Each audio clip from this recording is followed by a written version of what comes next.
Okay. This is our month of expanded horizons. That's what we were talking about this month. And the first Sunday we talked to far and wide how we must become more to life if we wish to experience more in our daily lives. Remember the sphere of availability. We talked about pushing through the sphere of availability, through the fears of our own making, so that we can manifest more in our lives. And last week, Reverend Angela spoke to us about going higher, knowing that greater truth for ourselves as spiritual entities. And so today we're going to explore the long view. The long view. The long view is about seeing beyond our physical senses. We're limited by our physical senses. So taking the long view is really looking beyond that, looking beyond the horizon, seeing with the mind's eye about what is possible for our lives instead of through our senses. When you watch track and field events, do we have that slide? When you watch track and field events and you look at the hurdles, look at those fabulous women athletes up there. They've got their eye on the finish line. They're not looking down at that hurdle, are they? They are keeping their eye on the goal.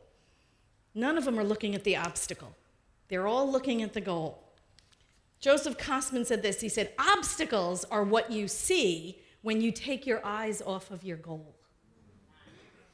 So we need to begin with that end result already in mind. We need to begin with the end result and not let anything distract us from that. When I took motorcycle lessons, right, when it was a couple of weeks ago, fabulous. You should do that. Even if you don't want to ride a motorcycle, take it anyway. It's like thrilling. It is just so thrilling to be that terrified. Anyway. Oh, really? It is. It was wonderful. Anyway, so they would put cones up, on the course, and you had to ride around the cones. You have to make turns and do all that kind of stuff. And here's the thing. They would yell at us from the distance, look at where you want to go. Don't look at the cones. Why? Because if you look at the cones, you run over the cones. That's exactly what happens. What you look at is where you go on a motorcycle. So you look at the cones, you run over the cones. Look at where you want to be. They would say, look around the turn, don't look down. Absolutely the same thing. And there is some data that suggests those single car runoff road accidents, the single car ROR accidents that occur on these long straight stretches of road, like, from here to Vegas. Those single car ROR accidents, they say almost 19% of them are caused by people looking at the telephone poles. And they just go there. They keep looking at them. They get mesmerized by them. They get fatigued. Whatever it is, they start looking at them, and they're single car run-off road accidents. There's nobody around them for miles, and they just run off the road. Because they're looking at the obstacles, they're not looking at their goal. They're not looking at where they want to be. Instead of keeping our eyes on the goal, we get distracted, right? By the obstacles, by the details. We want to complete our goal. We want to accomplish our goal. We have to keep our consciousness on the goal. Ernest Holmes said this in A New Design for Living. He said, quite often, goals are set up for the standard of living or for an income desired. This is fine and this is needed. But once that goal is reached, we need to be sure that we establish another, or the first goal becomes the limiting factor on any future accomplishment. You see where that can happen? That goal that we've already accomplished becomes our limitation. So we have to continue to set another goal. We have to continue to be that idea in our mind's eye greater than we have. The long view says we must resonate with the feeling and the thought and the mental atmosphere of that greater self that we are. We must keep our attention on our desires and not on our obstacles. And the reason is we stand in a field of infinite potential, right? You've heard us talk about that. We resonate. We stand in this field of infinite potential. That means that everything is in it. If it is infinite potential, we stand in this field of limitless possibilities. If we are there, and we truly believe that we stand in a field of infinite potential, then the potential of our heart's desire is there. The fear that we will not attain that is also there. It is limitless field. That means whatever we spend our mental energy on is there. The object of our goal and the blocks that will keep us from achieving that goal are there. If it is an infinite field of potential, it is all there. Limitless possibilities that we're standing in. That means whatever we're spending our mental energy on, whatever that is, that emotional charge, wherever that emotional charge is, whatever we are dwelling in, that will most likely manifest.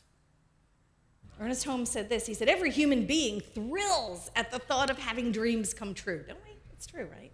The idea means different things to different people. To one, it may mean physical health, the ability to walk, run, play, engage in activities. To another, it may mean abundance, a car, a home, opulence. There's that word. I love opulence. Anyway, to another, he goes on to say, the dream may mean education or the ability to get along with people or to have a loving mate. Whatever that personal desire may be, as long as it does not hurt anyone else, you have a right to attain them. That's big. You have a right to attain them. And he goes on to say, and you can. So long as they don't hurt anyone. I love that caveat. Ernest Holmes taught us that this is a philosophy of life, right? He said it's a faith, a philosophy, and a way of life. This is a philosophy of life. And he used to say, this is not a get-rich-quick scheme, right? He said, I don't teach you, you can get what you want. He said, even if he could, he said, we couldn't get out of this room without annihilating each other because inevitably some of us would want something that would be in direct opposition to somebody else in this very room. So we don't teach that. Instead of the idea of getting, we teach the idea of becoming. We are becoming. That is different and it's bigger. Can you hear the consciousness of expansiveness in that? We are a teaching of becoming. You know, if we were for something, that means we would be against something else in this dualistic world we live in. That's not what we teach. We don't have to be for something and against something in order to accomplish anything. If we are experiencing ill health, we don't pray for health. We become that. We resonate with wellness. We become health. We resonate down to the cell and the atom of our body, from our mental ability to think health to our physical resonating with it to that experiential feeling of it. We become health. If we need a job, we don't pray for a job like we don't have one. We resonate with the feelings of working. What does that feel like? The joy of contributing, the wholeness of paying our bills in full and on time, the abundance of being amply rewarded for a job well done at the end of the week or the end of the month, right? We become all of that. We feel it, we know it, we resonate with it. Every cell, every molecule of our body becomes that thing. If we long for a significant other, we become that person we wish to attract into our experience, right? We resonate with the qualities of that person that's coming into our sphere of availability. We give to others. We become that person we wish to attract, right? We welcome friends. We extend ourselves. We become friends to the whole world. We become that person we wish to attract into our sphere. Ernest Holmes said this. He said, let us keep in mind that we do not only have the God-given ability to do this kind of results-oriented thinking, but that we also have the right to it. Every thought that is a negation must be changed to an affirmation. When we do so, the power that constantly flows through us will respond by producing the new experience we have affirmed. Yeah? Make sense? We turn away, like Ernest Holmes always say, we turn away from the negation and we declare the affirmation. We reverse our position in the law regardless of what the mainstream is saying, regardless of what the human race consciousness is flowing through us. We turn away from that. We reverse our position in the stream of consciousness and we stand in the truth of our beliefs. We allow that power and presence to flow through us through the affirmation, and it flows with different consequences. We can only demonstrate that which we are aligned with. Ernest Holmes used to say, consciousness can only do for us what it can do through us. Right? Consciousness can only do for us what it can do through us. Which means we have to be a vibrational match for the thing of our desire. In order to have it come into our sphere of availability, in order for it to manifest, we have to be a vibrational match for that. We have to align with the things of our desire. And then we let God be God. Right? The how is not up to us. The how is the domain of spirit. How? I don't know. God knows. I love that phrase because it's true.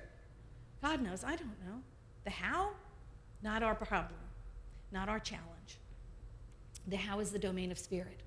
The when? Oh, that's pretty funny too, isn't it? You know, they always say God's not late, but, you know, most of the time in my findings, God's not early either. You know, it's like just right on time. The when clearly is not up to us either, but that's another talk. In 10 lessons on the home study course, Ernest Holmes said this. He said, we should never condemn ourselves because we have not reached our goal. Rather, we should realize the ground upon which we stand is holy ground. Our opportunity for the practice of the presence of good and the application of the divine law exists right where we are. So we release the how, we release the when, we just continue to know the goal. We continue to know the truth for ourselves. We continue to know the good, right? Emma Curtis Hopkins says everything alive moves toward its good. Everything. She said the worm in the dirt moves toward its good. The sunflower growing in the field turns toward its good. Everything moves toward its good. We do the same thing. So we keep the good in mind. We keep the goal in mind. We keep our eyes on the goal, and we do what is in front of us to do, just like those hurdlers, right? They flew over those hurdles. They weren't looking at the hurdles. They were looking at the goal. They do what they need to do. We do what is in front of us to do, all the while holding the long view. And there's a couple of things that we need to know while we're doing this, while we're hurdling. Rule number 1. Spirit has no plan for us. Breathe that in. Spirit has no plan for us other than the plan we have for ourselves. Spirit, like Ernest Holmes used to say, is just love. It's just love. And it lies in smiling repose. It lies in smiling repose. It is just love. It is just beingness. It has no plan for us other than the plan we make for ourselves. Because the universe always says yes. That is it. That's all it does. Here's the other thing. I don't think anybody's breathing. Here's the other thing. Breathe through this. Spirit does not put blocks in our way as a way of testing us. It does not happen. God knows what's in our hearts. God knows the prayer that is on our heart, the goal that is in our mind. Those blocks are not there as Spirit's way of telling us we can't have what we want. The obstacle is not there to get you to change your mind. God doesn't test. God doesn't trick. God doesn't lay obstacles in our path to make us go a different way or to see just how determined we are on the goal that we set. God's plan for us is our plan for us, come what may. Come what may. And if the plan starts getting difficult, if the path starts getting difficult, well, some things are difficult to accomplish. Life. That's life, you know? Hey, people in AA stay sober, right? I'm sure not all of it's easy. I can almost guarantee not all of that path is easy. I bet you there were stumbling blocks and pitfalls along the way. I'm sure there are setbacks. I'm sure of it. But the people in AA know that the goal is worthwhile, and so they persevere, right? They persevere. It's not always easy, but they do it. Some people want to get a degree in college. It may be hard work. It may be long hours. It may be studying to the wee hours of the morning, but they do it because they have their eyes on a goal. There's something they want to accomplish. And they won't take their eyes off the goal. Is it always easy? I don't think so. You've stayed up all night studying for a test, haven't you? I'm sure every one of us in the room has stayed up long hours studying for one kind of a test or another. It's not always easy. But those difficulties, those stumbling blocks and obstacles, they're not put in your path to trick you up, to get you to fall down or to test your commitment. They're there because they're there. Because they're things that we have to go through in order to get what we want. You know, Dr. Seuss received 27 rejection letters before he before he got his first book published. His first book, 27 rejection letters. He could have decided that, oh, well, I guess it's Spirit's thought that, I guess it must be God's plan that I don't publish. After the 5th rejection letter, after the 10th rejection letter, he could have taken it as a sign. I guess God doesn't want me to be a children's book writer. Oh, well. After the 15th letter, after the 20th rejection letter, right? I mean, how many of us would have went, oh, screw that, Oh, I'm sorry. You know what I mean, right? It's like, oh, well, I guess God doesn't want me on this path. He could have taken it as that. No, he doubled down, No, I'll send it someplace else. I'll send it someplace else. 27 rejection letters. That's a lot of rejection, I gotta tell you. He kept his eye on the goal, and he did what was in front of him to do. Oh, they didn't want to publish it? Fine, great, that's not my publisher. Let me send it to somebody else. Oh, I got a rejection letter? Okay, well, that's not my publisher either. Good thing, got it out of the way. Let me send to another publisher, right? Governor Brown, do you know Governor Jerry Brown? 4 times he took the bar before he passed it. After 1 or 2, you might start to wonder, 4 times before he passed it. It's okay. Keep his head down, go forward. Do it again. Do it again. That obstacle was not there to get him to quit. It wasn't there so Spirit was telling him, you really shouldn't be doing this. It was hard. He kept doing it. We heard stories. You've heard stories of Thomas Edison, right? How many different ways can you not make a light bulb? He used to say that, right? And the story is he tried 1,000 different ways. The story has become 5,000 different ways. Sometimes you've heard that same story 10,000 different ways not to make a light bulb, because that's how many different experiments he did before he got a successful incandescent light bulb. Well, it was more like 2,774. According to his assistant, Francis Upton, that's how many experiments that they did. When we hold the long view, it doesn't matter. It doesn't matter the obstacles. We have our eyes out there, and we do what's in front of us to do. We hold the long view. We keep going and doing what is in front of us, and we leave it up to Spirit. We keep resonating in the energy, in the vibration of the goal as if it is accomplished, and we keep moving forward. We keep the goal the predominant thought, feeling, and emotion. And then that manifests, that begins to outpicture. We've got to take our minds and our attention, our energy and our vibration off of the obstacles, off of the ways it can't work out, off of the ways where it's gotten difficult, and we have to continue to know the truth. We have to continue to know the goal as if it were completed. Ernest Holmes said this, practical wisdom on staying young. I love that. He said, we must always be looking for new goals to achieve, new ideas which sharpen our enthusiasm. We must keep our interest in life so active that there will be an element of wonder and surprise in simple everyday things. Life is an activity. And when we stop being active, either mentally or physically, we turn away from the newness of life itself. Let us make up our minds that yesterday is gone forever. Tomorrow has not yet arrived, but today can be filled with wonder if we know we stand always on the threshold of that which is wonderful and new. Wonderful and new. And that's the long view. It doesn't matter if you've accomplished your goal. There is another goal, isn't there? There's something new to do. There is something new to learn. We have a tendency to shy away from the beginner's brain because we're going to be bad at it, right? If you are an expert in everything you do in your life, you're not learning anything. You need to have that beginner's brain. Try something new. Challenge yourself. Have that long view. Take those motorcycle lessons. Let me tell you, it was like really good.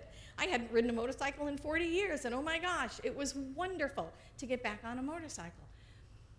Take that long view. Set yourself a goal. I know they say, you want to make God laugh, tell God your plans. I get that. But that's only when we are attached to the how. That is only when we're attached to the how do we get waylaid along the way, because we have no idea about how it will manifest. So we take our hands off the how and we keep our eyes set on the goal. We keep that long view for our lives. Where are you going to be in 2 years or 5 years or 10 years? Who knows? But what do you want to feel like? What do you want to feel like? That's the important part. What do you want to resonate to? What do you want to be? What is that energy that you want to vibrate from? That's the important part. Health, joy, wellness, abundance. These are qualities of God. These are the things that we resonate to. These are the eternal truths of our nature. These are the qualities of God, therefore they're the qualities of us. And when we resonate with those, when we stand in alignment with those are the things that flow through us into our environment, into our experience of life. And isn't that really what we want? We talk about wanting to win lotto. Everybody wants to win lotto. The entire world wants to win lotto. But really, do we honestly? $100 million. You don't want $100 million. Well, honestly, sometimes you do. But really, it's not the $100 million. It's what you think the $100 million is going to get you. It's what you think it's going to do for you. It's going to pay all my bills on time and in full. It's going to allow me to take vacations. It's going to allow me to travel the world. It's going to whatever, fill in the blank. Those are the things you resonate to. It's not the money. It's what you think the money will do for you. So you resonate with those things. You resonate with the joy of travel, with the joy of paying your bills in full and on time, with the joy of the fullness of life.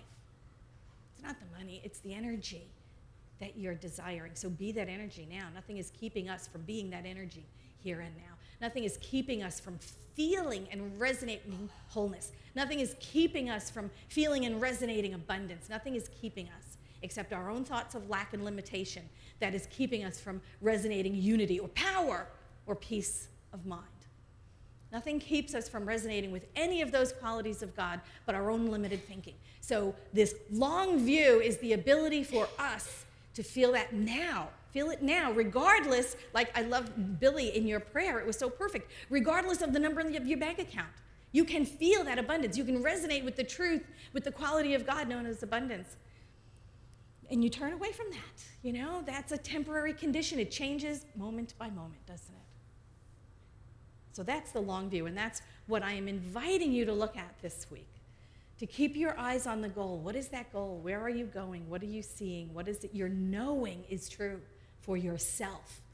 And to keep that long view. Keep the mind's eye on the goal while you do what is in front of you to do. That is your homework for this week. How does that sound? Thank you so much.